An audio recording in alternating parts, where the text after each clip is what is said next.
తూర్పు గోదావరి జిల్లా కాకినాడ మా తెలుగు జనతా పార్టీ కార్యాలయంలో బూరుగు రత్నం గారు విజయవాడ నుంచి వచ్చి రేపు 26వ తారీఖున వచ్చే 26వ తారీఖున విజయవాడలో బహుజనులకి రాజ్యాధికారం ఏ విధంగా ఉండాలనే దాని మీద ఒక భారీ బహిరంగ సభ ఒకటి ఏర్పాటు చేయడం జరుగుతుందండి. దానికి తూర్పు గోదావరి జిల్లా నుంచి భారీ ఎత్తులోనే రాష్ట్రం 13 జిల్లాల నుంచి భారీ ఎత్తులో వెళ్ళి మన హక్కుల్ని, మన ఎస్సీ ఎస్టీ బీసీ మైనార్టీలని కాపాడుకోవలసిన బాధ్యత ప్రతి ఒక్కరి మీద ఉంది. ఎన్నాలండి మనకి? అయ్యా ఒకసారి ఆలోచించండి. మన హక్కులు మనం కాపాడుకోకపోతే మనం మనుషులం కదా. ఎన్నాళ్ళు ఎలాగుందాం? ఏ రోజు ఒకలాగుందామా? ఈ రోజు ఎస్సీ ఎస్టీ బీసీ మైనార్టీలు అత్యంత దయనీయ పరిస్థితుల్లో ఈ దేశంలో ఉన్నారంటే మనకు స్వతంత్రం వచ్చిందా? ఎన్నాళ్ళు ఎలాగా?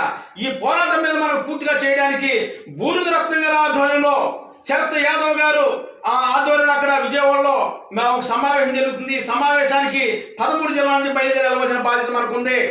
బీసీ సోదరులారా, ఇప్పటికైనా ఆలోచించండి. ఒక్కళ్ళొక్కళ్ళు ఎక్కువని ఆడుకుని బీసీ సంఘాలు, ఆ సంఘాలు, ఈ సంఘాలు అనుకుని మన యొక్క హక్కుల్ని సర్వనాశనం చేసుకుంటున్నామే తప్ప మన గురించి ఏ రోజైనా మనం మాట్లాడేమా? మన బతుకులేటి?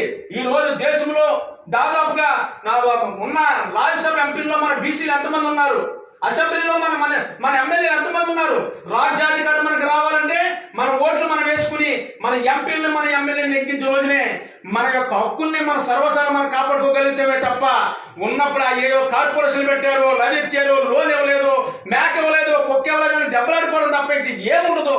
అందుకని ఇప్పటికైనా బీసీల నుంచి, ఎస్సీల నుంచి, మైనార్టీలు, చదువుకున్న విద్యార్థులు, చదువుకున్న ఉపాధ్యాయులు, ఎంప్లాయీస్ మొత్తం సంస్థలు అందరూ కూడా దీని మీద మనం పోరాటం చేయాలంటే రేపు విజయవాడ 26వ తేదీ మా మీటింగ్కి సంస్థలు అందరూ కూడా హాజరవ్వాలని మీడియా ద్వారా తెలియజేస్తున్నాం. నా పేరు పెద్దించెట్టి వెంకటేశ్వరరావు, తెలుగు జనతా పార్టీ. మండల కమిషన్ రిపోర్ట్ అమలు కొరకు మండల కమిషన్ రిపోర్ట్ అమలు కొరకు మండల కమిషన్ రిపోర్ట్ అమలు కొరకు